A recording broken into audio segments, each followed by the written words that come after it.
You're now listening to Mixed Mental Arts with Bryan Callen and Hunter Maats. Ladies and gentlemen, welcome to another episode of Mixed Mental Arts, and it is my great pleasure to have on the podcast Cate Fogarty. Now, if you don't know who Cate Fogarty is, nor did I until a few months ago, but she's just one of the many people who has stepped forward to help move this Mixed Mental Arts project forward. Cate, welcome on the show. Thank you so much. I'm so jazzed, actually, to be here. This is my podcast debut. Oh, snap. Yeah. So I think it's worth giving people a little bit of context on, firstly, why did you want to get involved in Mixed Mental Arts? And, well, why don't we just start there? Okay. So I wanted to get involved with Mixed Mental Arts because I wanted to change other people's minds. And I met you at a talk that you gave at Second City. And that was kind of one of the things that you had said about, making America purple again and convincing other people how to see other sides of the debate. And I was like, that sounds good, because I'm sure that I'm right and everybody else is wrong, but I'm going to figure out ways to bridge the gap. And so that's what drew me in. And then total head fake, I realized it ended up changing my mind probably more than I've changed anyone else's mind. Well, I think that's usually the first step, right? Yeah. But that talk at Second City was very interesting for me because it was interesting who resonated with it and who came forward. And that was sort of the first time that I realized that there's a reason usually why some people get what Bryan and I have been talking about quickly, and some people are less likely to get it. So why don't we have your cultural confession, Cate Fogarty? Okay, so I was born in Minnesota. You'll hear it come out every once in a while. I've dropped the accent mostly, but every once in a while it appears. I was born in Minnesota when I was 12. My parents probably had a plan, but they didn't share it with me. Just said we were selling everything and we moved to Florida, bought a sailboat, moved to the Caribbean, lived there for 2 years, and then moved back to Minnesota. And then fast forward, I moved to Alaska, I moved to Chicago. I know that Alaska is a state. And then I moved to Oslo, Norway, lived there for 3 years, and then moved straight from there to Los Angeles. So I've had a cornucopia of living experiences, and my dad comes from basically rednecks, and my mom comes from Swedish small town Wisconsin people. And so there's been that with them, and then also just moving back and forth between the United States and other countries, and picking things up along the way. So my mother was very excited because one of the things you've been doing on Mixed Mental Arts is the knowledge bombs, which is really just it's very interesting. So David Sloan Wilson has this thing, the science to narrative chain. And so David is, up at the far end of the science chain. And then Bryan and I are sort of a couple of steps down, but I am a recovering scientist. So when I write things, they have a tendency to be 3,000-4,000 words long. And it is that nervous science culture of wanting to be exhaustive and cover everything. But then at the same time, I've spent enough time with Katie O'Brien that I know that they actually need to be turned into stories and they need to be accessible and relatable. And then what's great is that, you then take those 3,000, 4,000 word pieces of unrelatable material and turn it into these 500 word knowledge bombs. So why don't you tell us a little bit about what your goal is with your knowledge bombs and how you're thinking about them when you're writing them? So, I know that we, myself included, we've given you some, guff about how long your pieces are, but, I think first of all, it's important to acknowledge that that's what drew people in originally. People were drawn to the way that you framed things, and that was really beneficial. And now we're just trying to expand it. And so there's a lot of people that just don't have that kind of attention span, maybe don't have enough of the understanding to rise to that level. And so I am just making it a little more digestible for people. which is great. And I think the key thing is that I appreciate that guff, because, we all have culture, and that culture is good at some things. So I feel pretty comfortable going and wading into the science. But the problem is that makes me not necessarily the most effective communicator in terms of breaking these things down in short, accessible pieces. So I think that this really gets to the heart of why Bryan and I have been so focused on making this a real wisdom of the crowds effort, because it really is going to take a bunch of people coming from different places, and it's a relay race. And, I'm just one link in the chain. Like, there are all these guys out there like John Haidt and David Sloan Wilson and Joe Henrich and Jennifer Jacquet and the hundreds of other scientists that we've had on there. And by the way, those hundreds of scientists are then summarizing the work of hundreds of thousands of scientists. So it's a relay race. And the point is it's my pleasure to write something that is accessible enough that people like you get it, and that, Katie O'Brien gets it, and that Bryan gets it. But then there's the translation work of, Katie O'Brien did the translation work of what led to the Straight A Conspiracy. You're doing the translation work into these knowledge bombs. And then, there's going to come a magical moment where Bryan Callen, it's already seeped into his comedy, but when it really becomes like, when it fully infuses his comedy, then we're going to really be off to the races. And people writing songs, Nate McCabe, who's doing the Belt System, says that it's already been influencing his music. And it's when we start to really get these ideas remixed into the pop culture, that's when we get real change. But this is not why my mother was so excited. My mother was so excited because your last name is Fogarty. Oh. And she said, and she told me something about how my grandmother was a Fogarty, or a great grandmother, and she's, pretty common name, probably not related, but so apparently I didn't know this, but apparently there's a Fogarty. My mother's name is McNeil, but apparently there's a Fogarty beyond that, and it's all very much the same migration patterns. Yeah.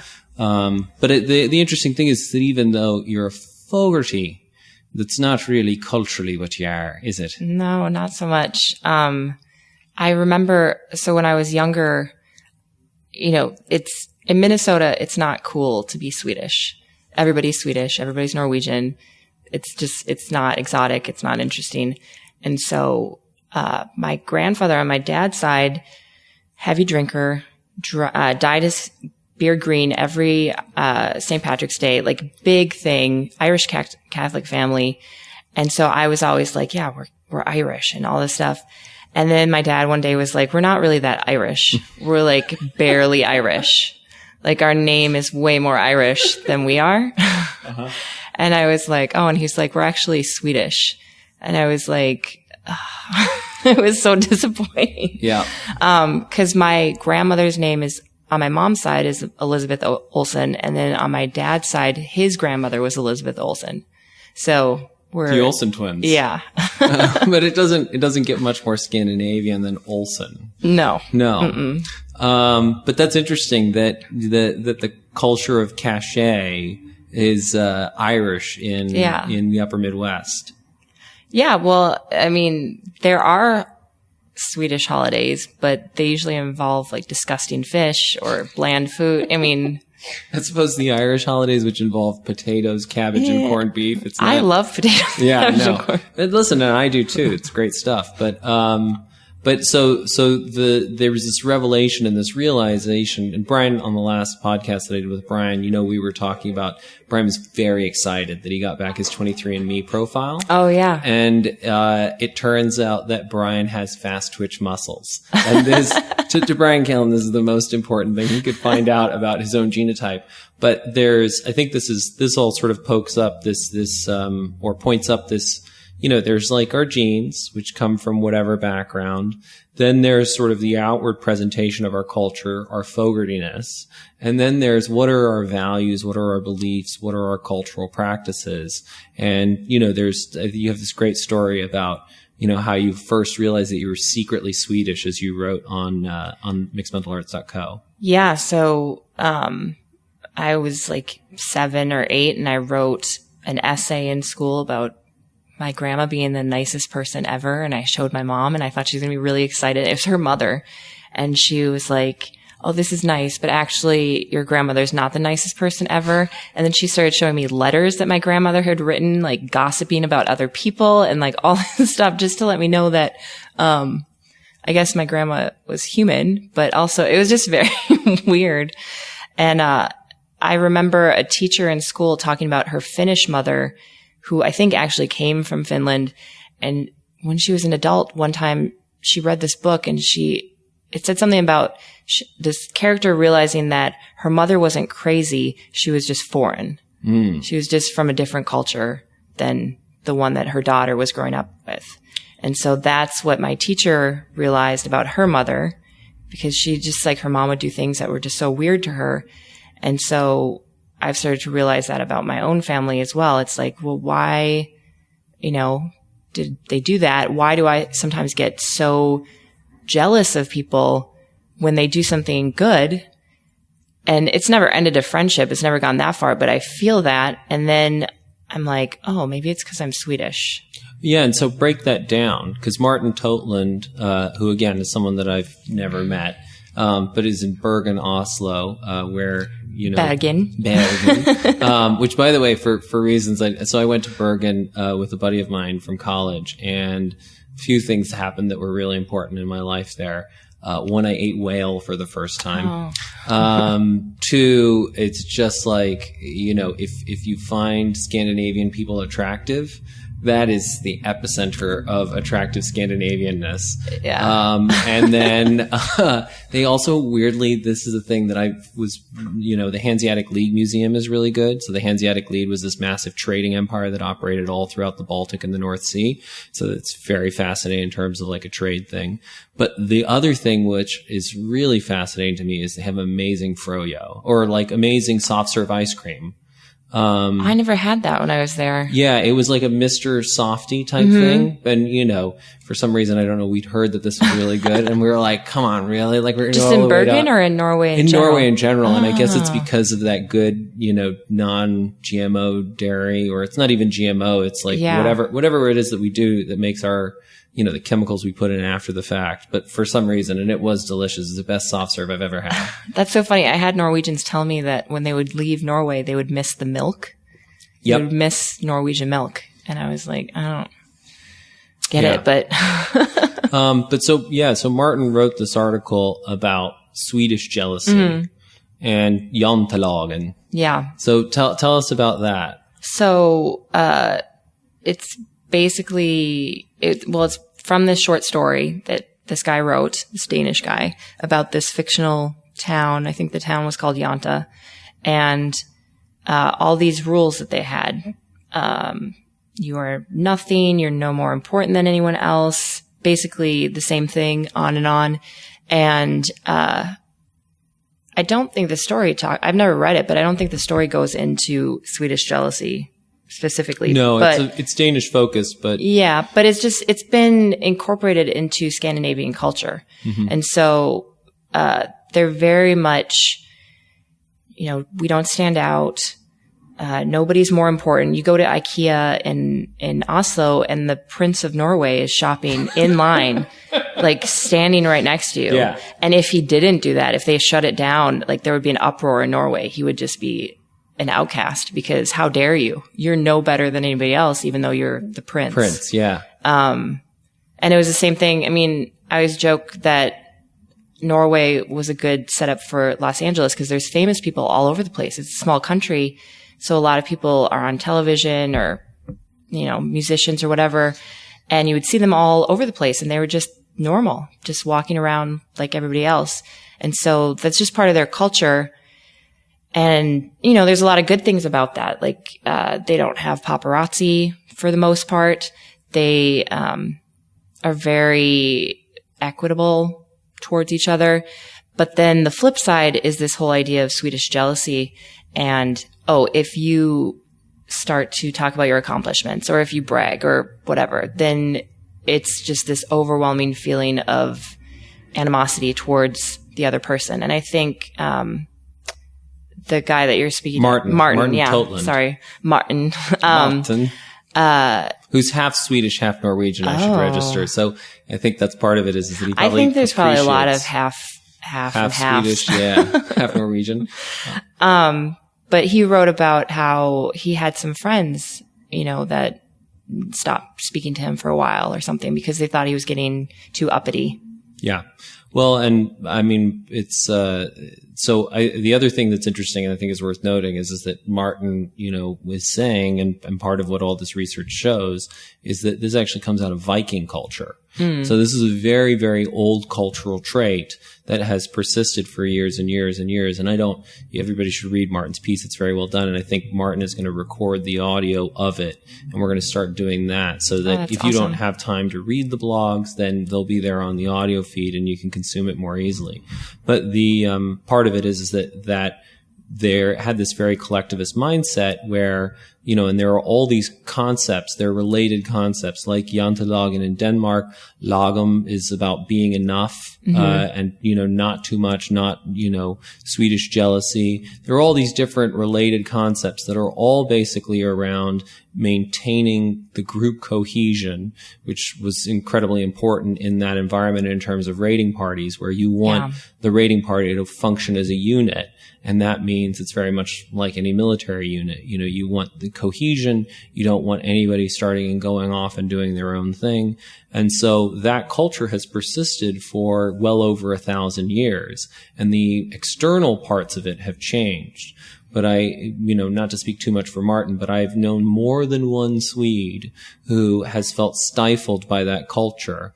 And, in a sense, my father, even the Dutch culture, because and Mitch Evers wrote a nice post about the Dutch culture, but it is very much for the Dutch, it's, you need to work together because of the dikes and, the polders and all of that.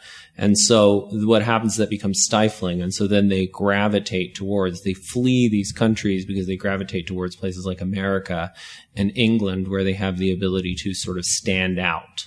Yeah. And be an individual and innovate and, drive for all of these different things. But so it's interesting because you've moved all over these places, but part of it is that you've been moving in this, there's obviously the Caribbean experience and the Floridian experience, which is very different, but you've sort of gotten to see both the mother country, right? The sort of the origin of this Scandinavian mindset and then the offshoot, which is Minnesota. Yeah. Yeah, I mean, I have so much love for Norway. Like, we'll find out. My sister's going to do one of the ancestry.com things, but as far as I know, we're not Norwegian, but that's where I lived. I didn't spend as much time in Sweden, but I had a lot of Swedish friends because there's a lot of Swedes that live in Norway. But it helped me understand Minnesota a lot more, where I'm from, the Midwest, how people can be very negative sometimes. Like if you start talking about something that you want to do, or, I was going to move to Los Angeles and I had so many people tell me how terrible it was going to be. They'd never been to Los Angeles, but they were just so sure it was going to be so terrible. And why do you think they do that though? I don't know, actually. Like, I guess it could be. I think that's the point. I don't think they know. Yeah. I mean, I think it's maybe part of that keeping a group mindset going. We don't want people to stray. Exactly. But I think you're right. Like, I think for the most part, people don't really know. And it's not that they're necessarily mean about it, because if you start to engage them a little further, they're like, well, you're right. I don't know. And, very pleasant. Well, and I think that's the point. It gets to that what you're talking about with this novel and your teacher's experience, where a lot of this behavior can seem mean, but what you realize is these are blind cultural intuitions that people are just playing out again and again. They're old scripts, and they don't even realize that they have these old scripts. And it is, culture binds and blinds. But I mean, I just increasingly, the level of insanity that you have these cultures that are many thousands of years old, and the symbols around them may have changed. There may have been some changes, but a lot of those core values they've never really been examined. They've never been reflected on, and people haven't ever really taken the time to be like, what did I pick up? What is driving these choices? What is that behavior about? Why do I have this jealousy? Wait, that's Swedish? Wait, that's from the Vikings? Like, this is insane. Well, and that's the gift of traveling or moving around. When I lived in Norway, I worked at this place where everybody that worked there was an immigrant. Mm-hmm. So we had, I think, like 12 Chinese people, 1 Japanese person, Croatian, 1 Swede, a German, me. And we were all, and a woman from Spain, and we were all kind of thrust into this teeny tiny break room about the size of this table, you know, like, I don't know, 20 square feet or something. And there was a lot of culture clash constantly. I mean, a knife fight broke out in the break room between the 2 different groups of Chinese people. And it was, you know, this whole thing that had come over from China with them because they worked at a place in China and they came over and they still brought that with them. But, you know, I remember the Spanish woman telling the Chinese that they were very rude because they would tell her that she'd gained weight and she would get so mad. And then, I remember the Japanese woman telling the Chinese people that, they needed to eat with their mouths closed and different things like that. And so, and, you know, we would all say, we're not being rude. We're not being weird. But then when you're thrust with people that are different than you, it's like, well, we're being different. And why are we being that way? And what do we want to do? Yeah. I think is the key thing is, okay, now we've realized that this is old cultural baggage. What system do we want to choose? Yeah. And I think, you know, of course, you know, when we've talked about holistic cultures on this podcast before, a lot of what we focused on is sort of that big difference of East-West. Mm-hmm. But part of what we're now exploring and looking at the Scandinavian example is that you're seeing that there are, you know, variations obviously within the West. So America is much more individualistic, much more atomistic than, say, Scandinavia, which is much more holistic. And there are variations within all of that. So this all sort of gets to a larger point that has, I think, been important to draw out and which segues into what is the major focus of what we were going to talk about today. I wanted to introduce people to you, let them get to know you. But this gets down to, you know, sort of narratives. And there are many stories that we can tell. And I just was with Chris Ryan, who wrote Sex at Dawn, and we were talking about in terms of Darwin, that part of Darwin's real evolution in terms of understanding evolution was realizing that he spent 7 years studying barnacles.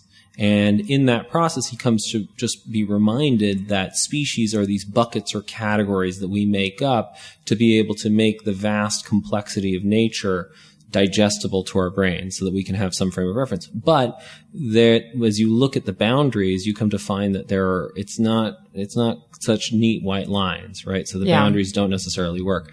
So Bryan and I are just trying to give everybody here, and I really should stop saying Bryan and I, what the mixed mental arts community is trying to offer to the world is we're trying to offer basically different frames and different narratives to make sense of this. So we're looking at East and West, but of course there are variations within that. If you were to look at, you know, okay, so there's the East, right? And you're going to find some of these holistic ideas like the nail that stands up gets hammered down, which is the Japanese one, very much like Jantelagen. The lotus duck gets shot, which is the Chinese version. That's not great for innovation. But there are going to be variations within that. So the Uyghur culture is going to be, you know, is much more rough and ready, right? The Mongols are a herder culture. So you're going to find that none of these categories is perfect. And we're not saying that these categories are perfect, but it's really just to be able to give people a way to start to talk about these things, have some stories to gravitate on. And there's a big topic that we've never really waded into. And both Katie O'Brien and Cate Fogarty have wondered why we haven't talked about this. The 2 Irish women have said, listen, there's something you're not saying here. And that thing is sexism. So let's talk about sexism. I thought we should say we're going to talk about sex. Oh. Ism. Oh. No, I don't know. But so, yeah. Go ahead. I was just going to say, I think, first of all, I can feel everybody's just like tension go up. Mm-hmm. As soon as you say sexism, we're going to talk about sexism. And especially for men, and probably especially for white men, they feel afraid. I think they get afraid and they get defensive. We're about to be in trouble. Well, well, I think we need to figure out a way that we can just talk about it and everybody can just relax. And you can't talk about it with everybody. There's some people that want to yell and go for it. But I think that we should figure out a way that we can all talk about it. We can express our feelings about it. We're not going to solve it, but we can at least keep it from being the taboo, the taboo that we're going to talk about. Now, it's amazing. One of the biggest things that has come out of doing this podcast is that I now know all my verbal tags and all my weird things. There's vitamin, there's bean, there's, I already know that I failed Rupert's challenge. Christian. Oh, yeah. Yeah. So, I've been challenged by a Norwegian mixed mental artist to try and go a whole day without saying, I've failed that many times today. So today's a wash. So we have to wait for tomorrow. That's because you're the only one on the block. Like, I feel like to really end sexism, they should really just put yours and mine together and just, cause otherwise that's not fair. But I think I think the first thing to realize in terms of, something to build off of something very important that you said, I think there are people who are going to want to shout about sexism. There's the men's rights activists, and then there are the sort of very intense, the ones who give feminism a bad name, right? Because feminism, there's such a spectrum. What do people mean by it? And it's one of these things where I have these conversations about things like capitalism or libertarianism or feminism, and I just constantly realize, we're using this word in entirely different ways. Yeah.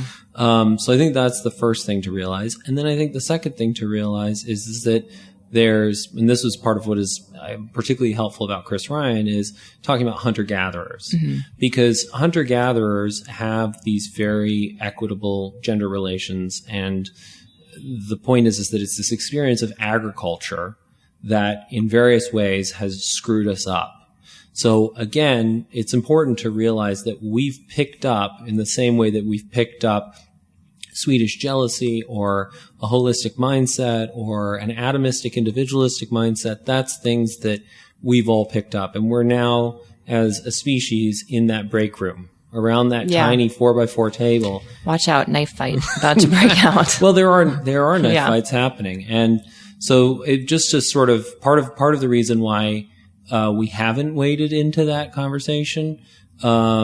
There's a fear of getting into trouble and just how hot button that is.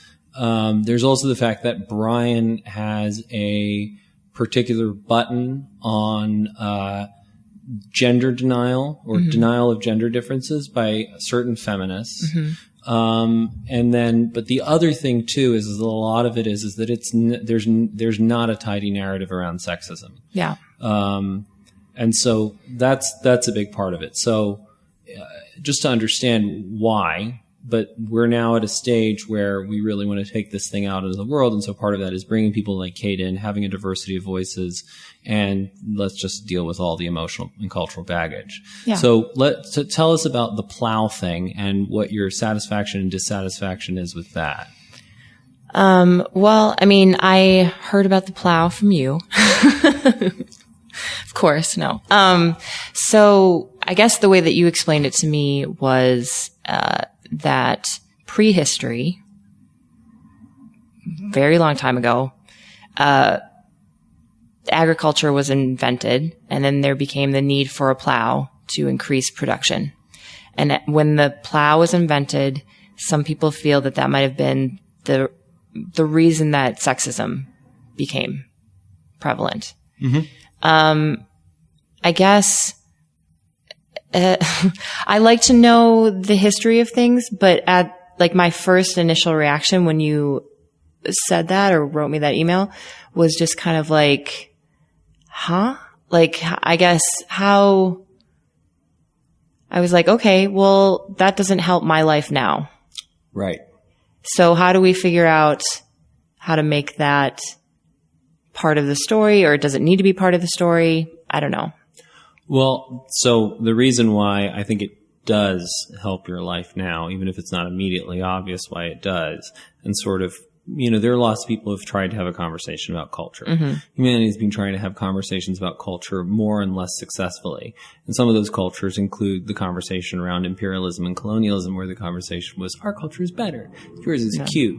And then, there has been the conversation around culture post-World War II, where it was like, la, la, la, la, we're not going to pretend that cultural differences matter. Yeah. We're going to pretend that, these are just differences and we have cultural relativism. And then there's sort of the Sam Harris approach where, we're going to quote a bunch of statistics and then, paint this picture of Islam that does not fit my experiences of the Arabic world or the Islamic world. So there have been all sorts of approaches to having conversations about culture, and I don't claim to have the approach. I claim that if we can draw enough people in, that we can evolve an approach that will work. But my current thinking in terms of how these things work is that the most important thing in terms of moving past your own culture, being able to deal with it, is understanding why. And if you think about that experience of, that author or your teacher or any of the experiences that we've all sort of been having around this material, it's understanding why I do these things, why I behave the way I do. And then what happens, and understanding that I just sort of blindly picked it up from my environment, these things are very old. And then you begin to have the opportunity to, it doesn't become so precious. We don't have to be defensive.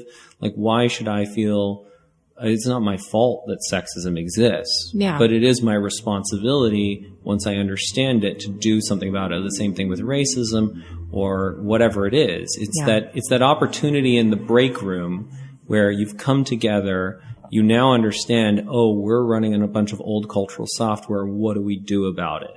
But part of, I think, what helps that transition is understanding where it came from and why it made sense in some senses back then and why it doesn't make sense now. So that's why I think the Plow is relevant. Okay. But again, I think the point is that it's ultimately whatever works, right? So it's going to be different things for different people. Yeah, I mean, if the Plow plows people in or whatever, I don't know, like gets them in, like that's great.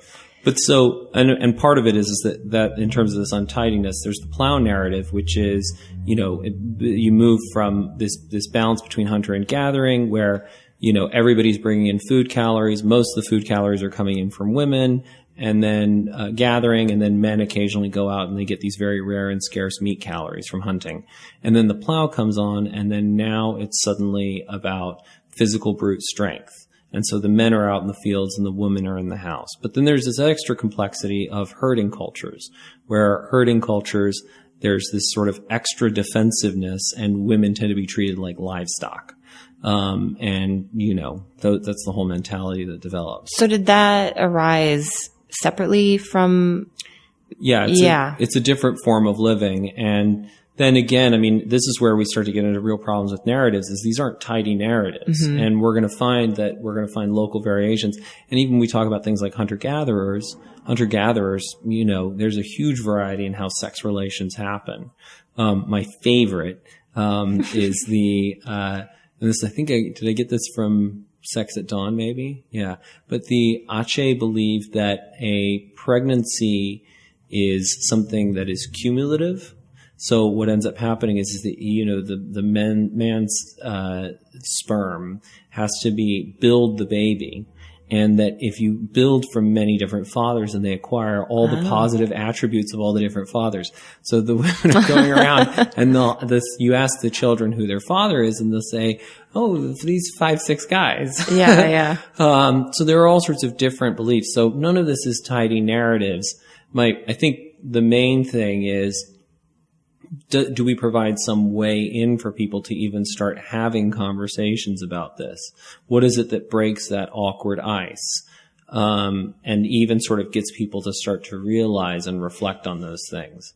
But again, whatever helps. Yeah. I mean, I don't know. I was thinking about, before, like up to this podcast, it's fine for me to say, I am not going to be unnecessarily angry at anybody, I can have a conversation, but I can't guarantee that every person on the planet is going to do that. And so, it'd be nice if we could all just have a big hug and be like, okay, let's just start over. Mm-hmm. But so I think variety is probably the best idea. Like if the Plow brings you in, great. Yep. If, something else does it, even better. And then even better if the Plow and the other person start talking and they can figure it out. And I think that's the key thing is that, really the point of mixed mental arts is to carve out, a basket of reasonables. Yeah. And anybody who wants to have this conversation and is coming from a place of like, listen, I got cultural baggage, I got emotional baggage, I don't fully understand it, but I believe that because so much of it is that you need people, it's the information is too disorganized. Mm-hmm. There's not a way for people to be able to easily find those ways in. And so you have to organize it enough that you can draw in the next round of people. And then now you have the larger group and you can organize it and flesh it out better and make it more accessible. And then so on and so forth. And you just keep on, much like an Ache baby, we just keep on, mm-hmm. It is a child of many fathers and mothers. And, you have to just keep building it and building it and building it. And I think that's the point is, cause part of the experience that I had, is just at a certain point you accept that you guys are all nuts. Right? Yeah. Like you guys are all running old cultural baggage. You don't know how to make sense of any of this, and nor do I. But the reasonable thing to do is to now sit and figure this out and do that sort of reset where you're like, okay, we've got all these cultures from all over the world. How do we fit all of this together into something better?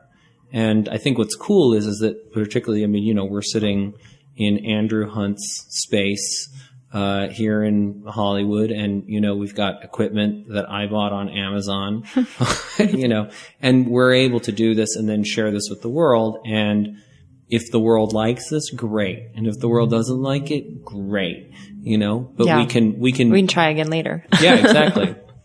And we can keep on iterating and doing it better. So, and that's true with everything that we have been offering and that we will continue to offer. And in the same way, I think that's the spirit in which, the knowledge bombs are written. Yeah, I was just going to say that. I mean, I think once people start building up these ideas in their head, like, okay, it's okay to make mistakes because you can be growth mindset.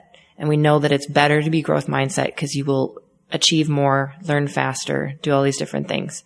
So if you start doing that and applying that to every situation, not just math and science, but relationships, cultural discussions, things like that, it's going to start improving things. And the same with Descartes' error and Dunbar number. Like all of these things are related. Mm-hmm. And so sometimes it's hard for, those of us that grew up mostly Western in this atomistic whole idea of things to see how these are all interrelated.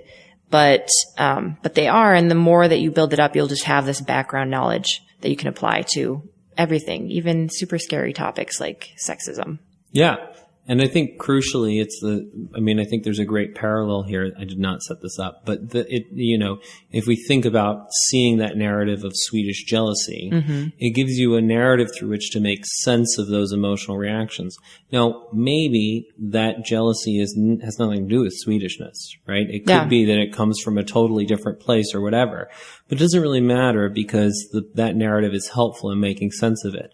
So in the same way, people have emotional reactions around gender or race or whatever. And do they really come from whatever narratives we're offering up? Maybe they do, maybe they don't. But they're a way to be able to sort through those emotions and then train new emotional responses. Now I understand the Plow.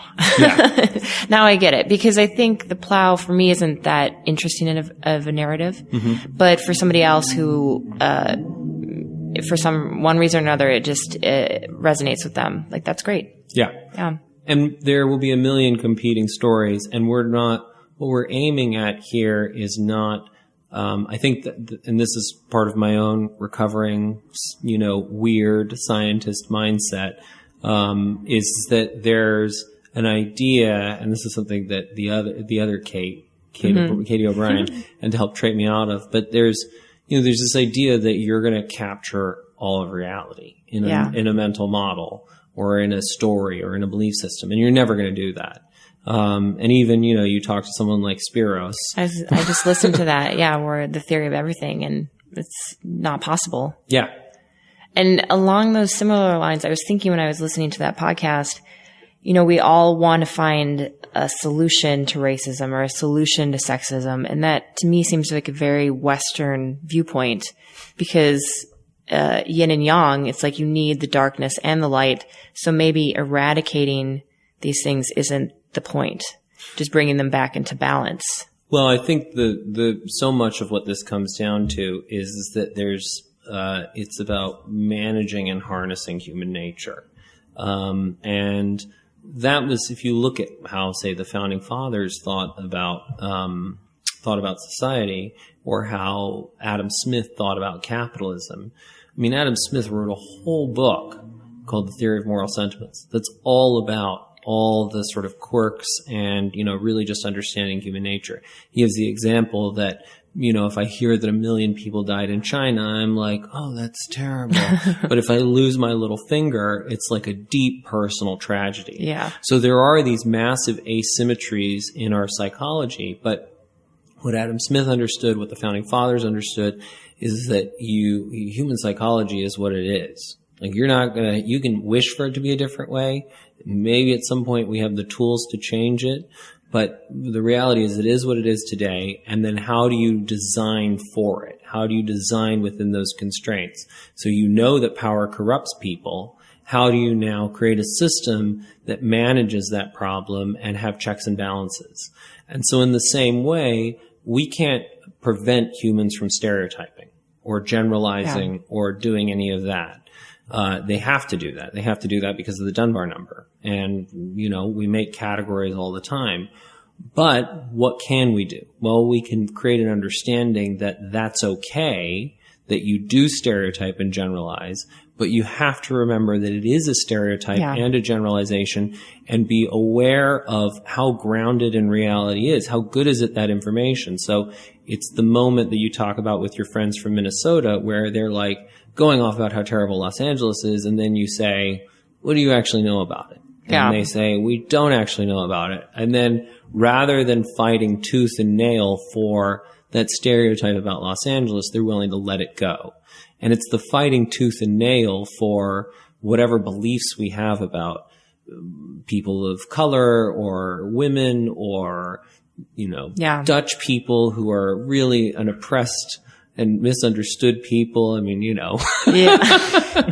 but it's actually, the Dutch example, like that was part of, I think, in my own understanding of American identity politics, because I didn't grow up here. Yeah. So it was so strange. And I was like, everybody's so offended about their minority. And then, I walk around and, there's like, Goldmember was a big movie. And then there are all these expressions, like because the Dutch and the English had such a rivalry for a long time, there are actually a fair number of expressions in English that are, being basically anti-Dutch. like, this fucking really? Dutch like people. What? Like, go Dutch, right? Dutch cheapness. Is that a reference to cheapness? Yeah. I thought it was equality. Oh no, it's about cheapness. And then Dutch uncle, who is this, very blunt, but potentially well-meaning character. So there are these little phrases, not to like, there's no, I don't actually think there's real Dutch prejudice. But the point is that I was like, I could be offended too. Like if I really wanted to build up this Dutch identity, I could. And the point is that we all have the opportunity to get offended or indignant, but does that really help us work through our emotional baggage, or does it just make us defensive? Yeah. I think it makes us defensive. Yeah. Living in Europe, like even Norway, which is a very reasonable place, full of nice people, they're way more blunt than we are in America. And so I was just constantly taken aback by what they were saying. And then after a while, I was just like, oh, fuck it. I don't whatever. Yeah. I just don't care. Like, I'm the one American you're seeing today, so I will represent America for you, and we can talk about what's going on and, but yeah. And that's the point is that we are always being ambassadors for our group. Mm-hmm. And so part of it is that individual responsibility to realize that I have all sorts of beliefs about people that are grounded on very limited information. But then the other responsibility is to recognize that you are representing a whole bunch of things at all times. And, to some extent, there's a tension between, you saying your piece and you doing your thing, and then also recognizing that you are an ambassador in a strange land, and you have to represent that to some extent. And when French people wear Speedos, or when Spiros wears Speedos all over the place, he creates a very particular stereotype of Europeans. When I first moved to Norway and I went to my job, the Chinese people were like so excited that I was coming. Mm-hmm. My boss was like, I've never seen them like this. They were so excited that an American was coming. And the first thing they said to me, they were like, you talk like the movies. Oh, wow. And of course, I'm from Minnesota and I have a ridiculous accent. I mean, it's not super strong anymore, but it'll come out, and people in America would make fun of the way that I talk. Mm. And they're just like, oh, it's so great. That's amazing. So funny. And then I found myself being really obnoxious in my slang. And so I would try to teach them all these things. And so I'd walk into work and I would say, what's up, Deuterinos? Like I never said that in America ever. I'm pretty sure. But I just got so like nationalistic and patriotic and like, this is what America is. This is how we talk. But you also are, you're being celebrated. You're getting all sorts of good feelings from that. Yeah. By the Chinese people, not always by the Norwegians. The Norwegians But I'm excited that there's now a group of Chinese people in Norway who are trapped in the 90s in terms of their stereotype of Americans. They think that Encino Man is the peak of American culture, which it is, by the way, China, if you're listening. I think this is exactly the sort of conversation that we've wanted to have for a long time. Yeah. And the point is that, this is great. Now we have people like Cate who are making these ideas much more accessible and making it easier and easier for people to come into. I mean, what's so cool about the internet is you can create these virtual spaces that are built of people from all over the world. Yeah. We can have the way I think of it, Katie has this great analogy of humanity's first family dinner, which is very much the same as your break room. Yeah. I think of this as like, okay, you're all screaming and shouting at each other. We're going to go into the other room and have a conversation and talk. And then what happens is that there is that FOMO that starts to creep in where it's like, what's going on in that other room? They seem to be like, sounds pretty productive and interesting. And then people start wandering in, stop wandering in. And then before you know it, there's only one person left shouting. And then they're like, wow, there's no point to doing this. Well, and the great thing about mixed mental arts is that we're open to other people's suggestions. Mm-hmm. So it's not like, I don't have any credentials to be here. I have a vagina that I carry with me all the time, but like that's about it. I only carry mine some of the time. You left it at home. But but so it's like you come in and you ask a question. We're not going to shout you down. We might point you in a direction where we think you might have things to learn about or question where that came from, but it's reciprocal. So you can do it back to us.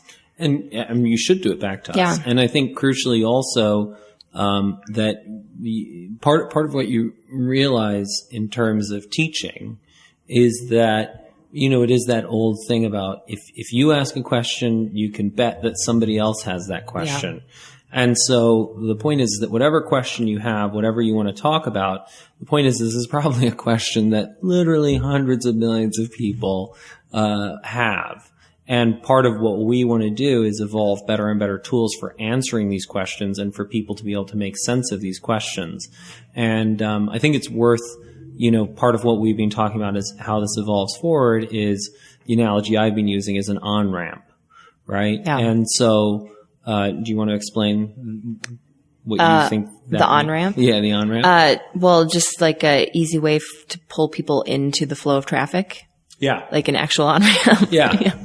But essentially we talked about the Culture Matters videos before, but so, it might be that we make a series of really fun memes or songs or whatever. And then that leads you to the Culture Matters video. Oh, so that's the next step. And then, then you go to one of Cate's knowledge bombs, which is 500-word blog, but it's all done very in a fun way with pop culture references and just sort of, blending all of that pop culture and that science.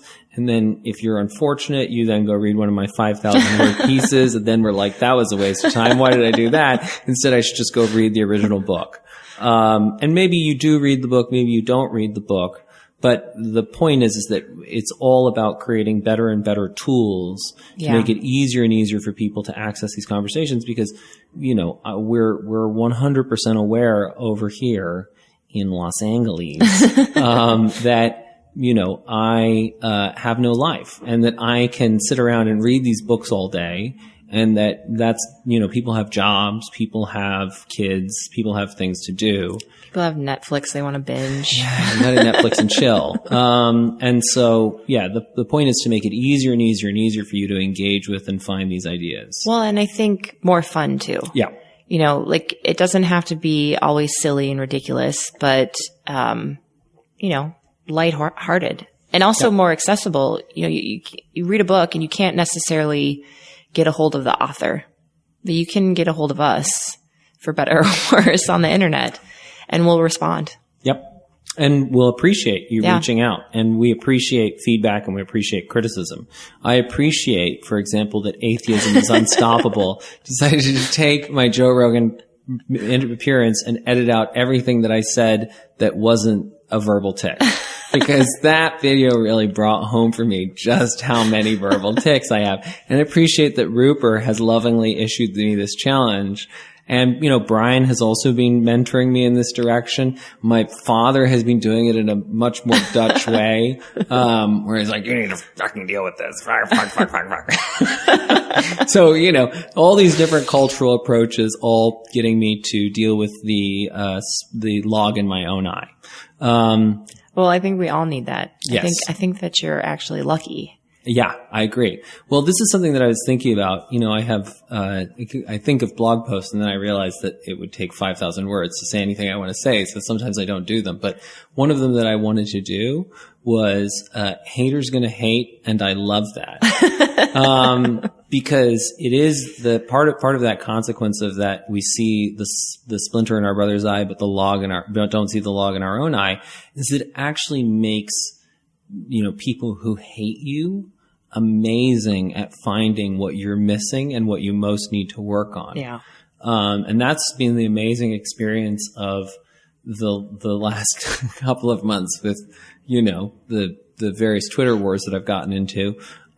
Is that people are finding all of my faults and they're magnifying them and they're holding them up. And some I can do things about, like my verbal tics, and some I can't do anything about, like apparently I have a hook nose, which is a bit bizarre. But but actually the funny thing even about that one was that at some point, probably Devin Tracy, who's the Atheism is Unstoppable guy, he found this picture of a proboscis monkey. I saw that. Yeah. And the things that I randomly knew is that the locals call the proboscis monkey the sunburnt Dutchman. Oh, really? So I was like, that is funny. And you don't even realize how funny that is or why. The point is that people are going to give you that feedback. And some people, I've had a lot of people who have come into me angry, and what they really want to do is be heard. And once you are like, yes, I have these horrible verbal tics, you are absolutely right, I should work on them. Or, for example, somebody reached out and during the Spiros one, for whatever reason, I was going, a lot. And I didn't realize this at the time. I thought this was being helpful, but the point is that it was actually massively distracting. So now I'm cognizant of that and I'm trying to figure out, okay, how much is that helpful? Is that not helpful? So it's all, I think that's the real opportunity, is that it can seem like there's all this hate on the internet, but I say use it. Yeah. Use it to get better. Well, and this is learning in real time. Mm-hmm. I mean, none of us are, maybe Bryan Callen, but like everybody else is just a human who doesn't have any radio experience, know these things, that kind of stuff. And I just lost my train of thought. See, it's learning in real time. Yep. It happens. It happens. But see, where I thought you were going to go with the whole maybe not Bryan Callen is that you're going to say that maybe Bryan Callen doesn't have anything to work on. Maybe Bryan Callen is some sort of god. That too. I mean, I hope that I never meet him because it'll just be crushing the fantasy that I have in my mind. No, Bryan is great, but he is flesh and blood. Yeah, I think that that was awesome. And I think that's the main thing is that I think it's just important for the community to know that there are a lot of things. One, we're open to having any conversation. If we haven't necessarily waded into a conversation yet, I think there's two things. One, it's because we don't know how to have it productively. And then two, it's also because part of it is that we want to lay, there's some idea, and this isn't that we're sitting around planning this out and we've got this planned out 2 years in advance. But part of what I'm cognizant of, partly because I've learned it from Cate O'Brien, is that so much of this comes down to sequencing. Yeah. And so we're planning this Culture Matters series out. And the point of that series is to just make everybody aware they have a culture and to give people a framework to be able to even think about that. But then from there, that's a foundation from which we can build into whatever topic of conversation. So I think there's that. And then also 3, I think it's important to recognize that the community is expanding. We would love to have you in it. And we need a lot of different diverse talents to really grow this conversation. And that's why we have Cate the Great Fogarty. So yeah. Yeah. And should we plug the Patreon? Plug it all, Cate. I think we should. I mean, you could think of it as giving us money, or you could think of it as investing in your future entertainment / education. Edutainment, I think is what Hollywood calls it. Is the portmanteau. Yeah. But just like, going to Norway for me and learning about Swedish jealousy and how that's helped my life, and learning about Descartes' error, which we didn't get to it, but later we can talk about how that's a huge thing for sexism. All these things can help everybody. And so you're just contributing to the betterment of yourself. Yeah. And whatever, I mean, the key thing is that we know that, we know that we're not alone in this, and that these are conversations that we've wanted to have for a long time and not known how to have. And so part of the Culture Matters series is that we want to give you tools to be able to better have them with the people around you, the people in your community, and in fun, approachable ways. And so, that's really the first focus. But, $1. You can also now buy T-shirts. Yeah, I just bought a sweatshirt. Yeah, what hoodie. Sweatshirt did you buy? I got pink because I'm a girl. Mixed Mental Arts lightweight zip-up hoodie. Wow. I'm super jazzed. I'm so excited. So you can buy swag, and if you buy swag, it will go to supporting both the Culture Matters series and Bryan's $1 million a year cheese habit. So two very important causes. So yeah, and also, we know that you may not have cash. Yeah. And if you don't have cash, we're just happy to have you here. Yeah. And, if you want to contribute in other ways, if there are just even being part of the conversation on the forums, that's great. Yeah. Go do your own cultural confession. That's right. Online. And so, yeah, on mixedmentalarts.co, you can follow Cate Fogarty's example and go do your cultural confession. And, just even talking about the podcast, leave a review, anything you want to do. But there is, and I think for me, it was very interesting, this conversation I had with Chris Ryan, is that part of what's exciting for me is I feel like I now have a tribe. Yeah, me too. Yeah, I've spent a lot of time wandering between them and not very satisfied. And to just sort of realize that you can build your own is pretty cool. It's super cool. Yeah. All right, ladies and gentlemen, this is Hunter Maats. Cate Fogarty. Signing off. You've been listening to Mixed Mental Arts with Bryan Callen and Hunter Maats. For more information and past episodes, please visit bryancallen.com and mixedmentalarts.club. Also, be sure to follow the show on Twitter at Mixed Mental Arts. Until next time, bye-bye.